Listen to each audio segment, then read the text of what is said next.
নমস্কার বন্ধুরা, আপনারা শুনছেন সৌরভ মুখার্জি রচিত চন্দ্রলেখা নিহত। গল্প পাঠে আমি অর্ঘ্য ঘোষাল।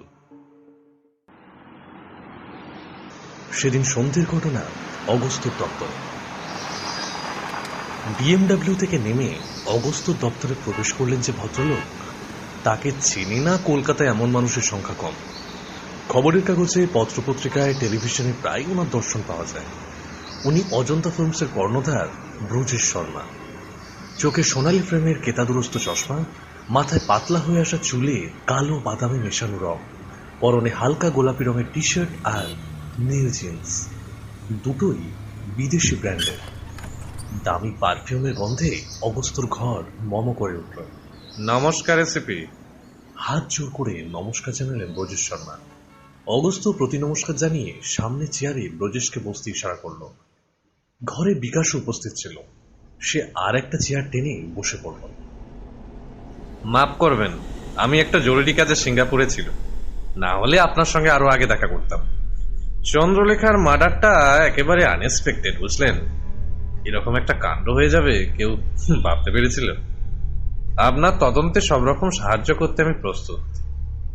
অগস্ত্য বলল, আমিও আপনার সঙ্গে কথা বলার জন্যই অপেক্ষা করছিলাম মিস্টার শর্মা, বিশেষ করে বুড়ো চক্রবর্তীর সঙ্গে কথা বলার পর। ব্রজেশ চেয়ারে একটু নড়ে চড়ে বসলেন। তারপর ভ্রু কুঁচকে বললেন, ঠিক বুঝলাম না, হঠাৎ বুড়ো চক্রবর্তীর কথা উঠছে কেন? বারে, ওনার কথা উঠবে না? কাণ্ডটা তো ওনার অনুষ্ঠানেই ঘটল। চন্দ্রলেখা দেবী বহু বছর স্টেজে অভিনয় করেননি, এতদিন পরে স্টেজে ফিরলেন বুড়ো চক্রবর্তীর অনুষ্ঠানে। শুনলাম প্রচুর পারিশ্রমিকও নিয়েছিলেন। তাছাড়া স্ক্রিপ্ট নিয়ে নাকি বীরেন বাবু আর বুড়ো বাবুকে প্রচুর পরিশ্রম করতে হয়েছিল। এরকম অবস্থায় এই প্রশ্ন জাগাই তো স্বাভাবিক। আচ্ছা, হঠাৎ চন্দ্রলেখা দেবীকে এত বছর পরে স্টেজে ফিরিয়ে আনার এই অস্বাভাবিক খেয়ালটা কার মাথায় এলো? আর তার জন্য এত কাঠখড় পোড়ানোই বা কেন? অগস্ত্য একটু থামল। ব্রজেশ শর্মা স্থির দৃষ্টিতে অগস্ত্যর দিকে তাকিয়ে রইলেন। অগস্ত্য আবার বলতে শুরু করল, আমি বুড়ো চক্রবর্তীর সঙ্গে এই বিষয়ে কথা বললাম। একটু চাপ দিতেই সে একটা অদ্ভুত কথা বলল মিস্টার শর্মা। ব্রজেশকে একটু বিচলিত শোনালো। সে বলল, কি বলল সে? অগস্ত্য চেয়ারে হেলান দিয়ে বসে খুব শান্তভাবে বলল, সে বলল যে এই আইডিয়াটা আপনার। আমার আইডিয়া? বুড়ো কি একটা চ্যারিটি প্রোগ্রাম করছে, সেখানে কোন আর্টিস্ট পারফর্ম করবে তা নিয়ে আমি খামোকা মাথা ঘামাতে যাব কেন? অগস্ত্য মৃদু হেসে বলল, বুড়ো চক্রবর্তীর অন্যান্য অনুষ্ঠানের অনেক আর্টিস্টরাই তো অজন্তার ঘরের ছেলে মেয়ে। এসব নিয়েও তো আপনাকে মাথা ঘামাতে হয় মিস্টার শর্মা, কি তাই তো? তার পেছনে একটা বাণিজ্যিক কারণ আছে। বুড়ো শোগুলো আমার কাছে নতুন আর্টিস্টদের প্রমোট করার একটা মাধ্যম। প্রতিষ্ঠিত নামজাদা আর্টিস্টদের সঙ্গে শহরতলিতে, গ্রামে মাচা অনুষ্ঠানের মাধ্যমে এই ছেলে মেয়েগুলো অল্প সময়ে দারুণ জনপ্রিয় হয়ে উঠছে। কেউ কেউ আবার টিভি সিরিয়ালে মানুষের ঘরে ঘরে পৌঁছে যাচ্ছে।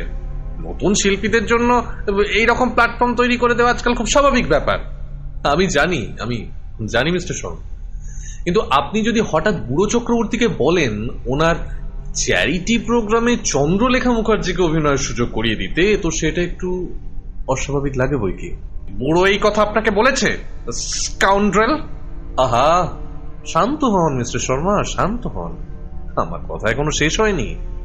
বুড়োর ওপরে রাগারাগি করে কোনো লাভ নেই। আপনি ষড়যন্ত্রের যে জালটা বুনেছিলেন সেটা অগস্ত্য পুরকাস্ত চোখ এড়িয়ে যেতে পারেনি। কি যাতা বলছেন? কি আমি কি ষড়যন্ত্র করেছি? বুড়োবাবুর বয়ান ছাড়াও আমি দুটো ব্যাপার একটু লক্ষ্য করলাম মিস্টার শর্মা।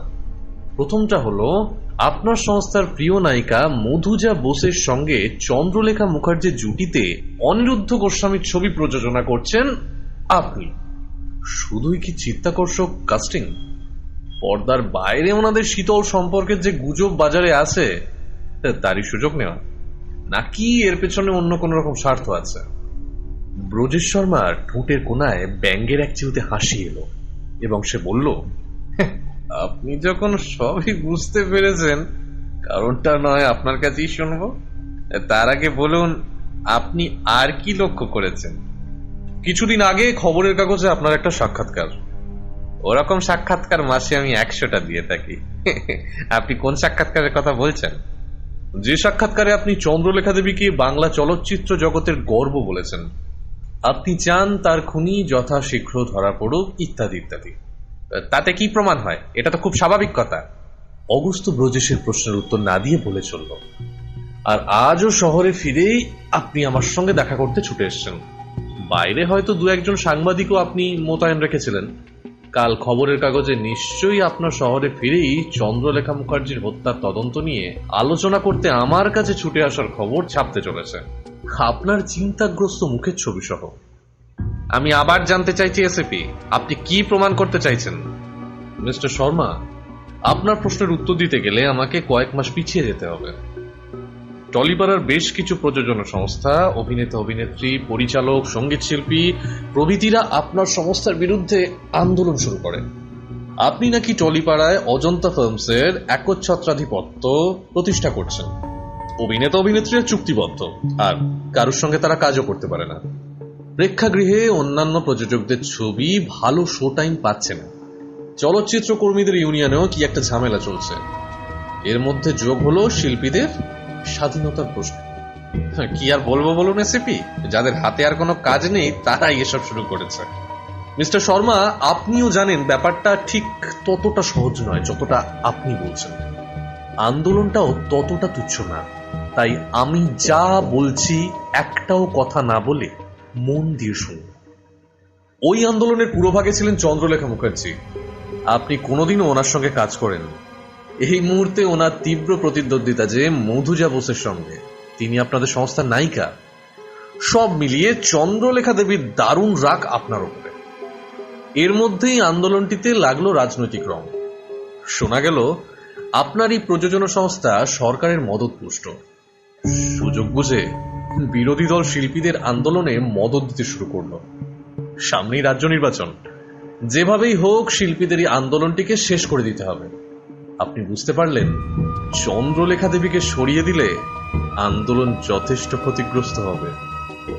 আপনি একটা রিডিকিউলাস গল্প বানিয়ে আমার বিরুদ্ধে মিথ্যে অভিযোগে আমাকে হ্যারাস করছেন। আপনি জানেন আমি হায়ার অথরিটির কাছে আপনার নামে কমপ্লেন করতে পারি।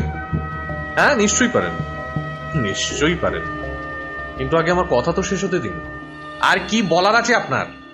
আপনি বলতে চাইছেন বুড়োর সঙ্গে ষড়যন্ত্র করে চন্দ্রলেখাকে কলা মন্দিরে স্টেজে এনে আমি ওনাকে হত্যা করেছি শিল্পীদের আন্দোলন ভেঙে দিতে, শাসক দলের সুবিধা করে দিতে? কি আশ্চর্য! অগস্ত্য হেসে বলল, মিস্টার শর্মা, ষড়যন্ত্র আপনি করেছেন ঠিকই, কিন্তু আপনার ষড়যন্ত্রটা একটু অন্যরকম। শত্রু যখন নিজের চেয়েও বেশি ক্ষমতাশালী হয়ে ওঠে তখন তাকে ধ্বংস করার একটাই উপায় থাকে, তার দিকে বন্ধুত্বের হাত বাড়িয়ে দেওয়া। আর আপনিও তাই করলেন। আমি জানি যে বুড়ো চক্রবর্তীর অনুষ্ঠানে চন্দ্রলেখা দেবীকে হত্যার পরিকল্পনা আপনি করেননি, কারণ আপনি জানতেন যে সেরকম পরিস্থিতিতে সন্দেহের তীর সবার আগে আপনার দিকেই যাবে। বুড়োবাবুর সঙ্গে আপনার সম্পর্কের কথা সবাই জানে। সবাই এও জানে চন্দ্রলেখা দেবীর সঙ্গে আপনার সম্পর্ক ইদানিং ভালো যাচ্ছিল না। উনি গণমাধ্যমে আপনার সংস্থার বিরুদ্ধে একাধিক বিস্ফোরক সাক্ষাৎকার দিয়েছিলেন, তাই আপনি সে পথে গেলেনই না। চন্দ্রলেখা দেবীকে অনিরুদ্ধ গোস্বামীর ছবিতে অভিনয়ের প্রস্তাব দিলেন। নিজের ডুবতে বসা কেরিয়ার বাঁচাতে চন্দ্রলেখাও এই প্রস্তাব লুফে নিলেন। পারিশ্রমিকের অঙ্ক নিশ্চয়ই বেশ ভালোই ছিল। আর তারপরে সাধারণ মানুষ যাতে চন্দ্রলেখা দেবীর আন্দোলন, রাজনীতি এইসব আলোচনা ছেড়ে আবার তার অভিনয়ের কথা বলতে শুরু করে, তাই আপনি ওনার জন্য একটা প্ল্যাটফর্ম তৈরি করে দিতে চাইলেন বুড়ো চক্রবর্তীর সাহায্যে। এইভাবে আপনি এক ঢিলে অনেকগুলো পাখি মারলেন। চন্দ্রলেখা দেবী আপনার বিরুদ্ধে আন্দোলন থেকে সরে এলেন। আন্দোলনকারী শিল্পীদের ঐক্যে আঘাত পড়ল। সবার মনেই পরস্পরের প্রতি সন্দেহ দেখা দিল।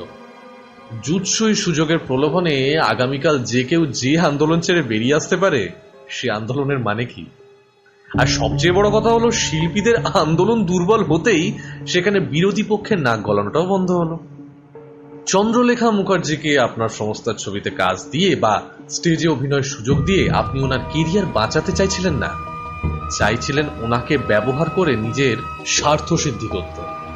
তাই ওনার মৃত্যুর পরে ওর নাটকটা আপনি এখনো চালিয়ে যাচ্ছেন মিস্টার শর্মা, কাগজে ইন্টারভিউ দিয়ে কিংবা তদন্তে সাহায্যের জন্য নিজে পুলিশ স্টেশনে ছুটে এসে। শিল্প আর বিনোদনের থেকে রাজনীতিকে দূরে রাখুন মিস্টার শর্মা। এতে সবারই ভালো হবে। আর চন্দ্রলেখা মুখার্জির মৃত্যুটাকে ব্যবহার করা বন্ধ করুন।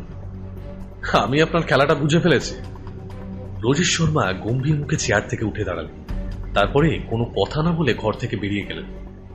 অগস্ত বিকাশের দিকে ফিরে বলল, বিকাশ, তৈরি হয় নাও, কাগজপত্র হাতে পেলেই আমাদের বেরোতে হবে। বিকাশ আকাশ থেকে পড়ল। কোথায়? সিগারেট ধরিয়ে অগস্ত বলল, আদিত্য দত্তর বাড়ি। আদিত্য? হ্যাঁ বিকাশ, আদিত্য। আমি নিশ্চিত যে কলা মন্দিরে সেদিন সন্ধ্যাবেলা পিস্তলের অদল বদল যে করেছিল সে আর কেউ নয়, আদিত্য দত্ত। বিকাশ জানতে চাইল, অভিষেক সান্যালের কথা শুনে তোমার এরকম মনে হচ্ছে?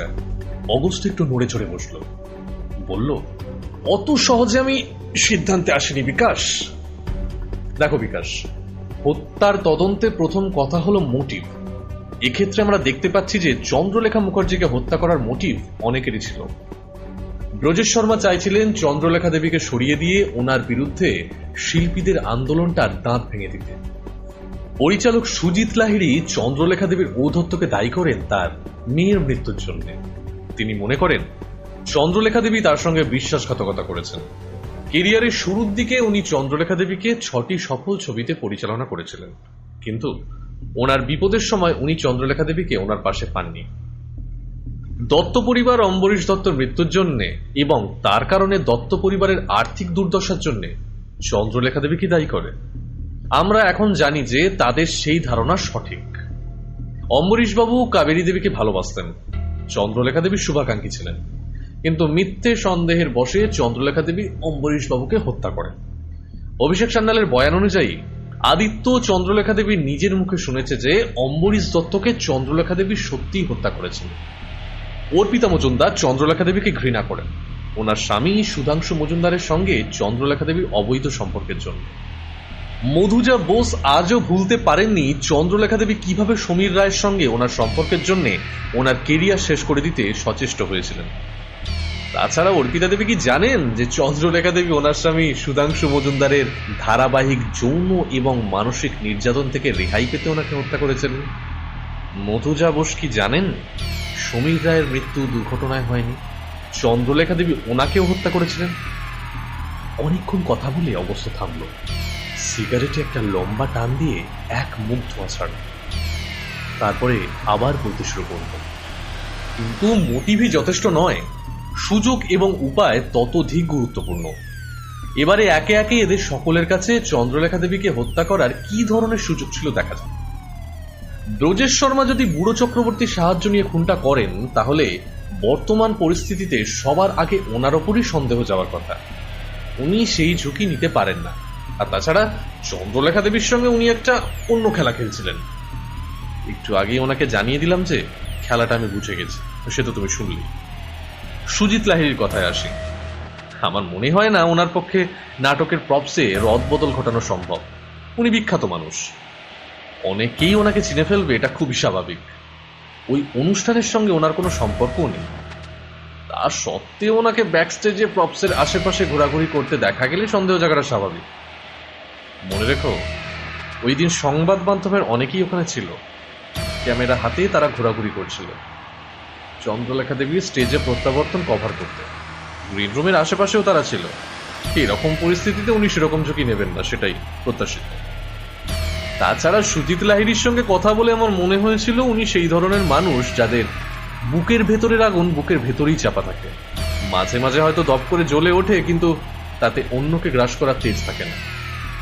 অর্পিতা দেবী হুইল চেয়ারে চলাফেরা করেন। মধুজা বোস আজ টলিউডের শ্রেষ্ঠ নায়িকাদের একজন। তিনি আর যাই হোক, যে অনুষ্ঠানের সঙ্গে ওনার কোনো যোগাযোগ নেই, সেই অনুষ্ঠানে হাজির হয়ে প্রপসের রদবদল ঘটিয়ে প্রতিহিংসা চরিতার্থ করবেন না। কিছুদিন আগেই আন্ডারওয়ার্ল্ডের এক দুষ্কৃতীর সঙ্গে ওনার সম্পর্ক একটা স্ক্যান্ডেলের আকার ধারণ করেছিল। সেখান থেকে বেরিয়ে এসে তিল তিল করে তিনি নিজের কেরিয়ার তৈরি করেছেন। তাহলে পড়ে রইল আদিত্য দত্ত। মোটিভ তো আছেই, আর ভেবে দেখো প্রপসে রদবদল ঘটানোর সবচেয়ে ভালো সুযোগ কিন্তু ওরই। সেদিন সন্ধ্যাবেলা মঞ্চে ওর ব্যান্ড অর্বাচীন পারফর্ম করেছে। সেদিনও অনুষ্ঠানে অংশগ্রহণ না করলেও স্টেডিয়ামে উপস্থিত। ব্যান্ডের বন্ধুদের সঙ্গে দেখা করতে, তাদের শুভেচ্ছা জানাতে, উৎসাহ যোগাতে আদিত্যর ব্যাক স্টেজে যাওয়াটা খুবই স্বাভাবিক। তাকে বিশেষ কেউ চেনে না, তাই সংবাদ মাধ্যম লোকজন বা কৌতূহলী মানুষদের চোখে পড়ে যাওয়ার কোনো প্রশ্নই নেই। সব মিলিয়ে আমার স্থির বিশ্বাস আদিত্যই সেই ব্যক্তি যে সেদিন নাটকে বন্দুক অদল বদল করেছিল। অবশ্য চন্দ্রলেখা দেবীকে উদ্দেশ্য করে দুটো গুলি চলার হেঁয়ালিটা নিয়ে আরেকটু গভীর চিন্তা করতে হবে। বিকাশ এতক্ষণ মন্ত্রমুগ্ধের মতো অগস্ত্যর বিশ্লেষণ শুনছিল। এবারে প্রবল উত্তেজনায় সে চেয়ার থেকে লাফিয়ে উঠে বলল, তাহলে চলো বেরিয়ে পড়া যাক। আপনারা শুনছিলেন সৌরভ মুখার্জি রচিত চন্দ্রলেখা নিহত। গল্প পাঠে আমি অর্ঘ্য ঘোষাল। গল্পের পরবর্তী অংশ পেতে হলে সাবস্ক্রাইব করুন এই শোটিকে।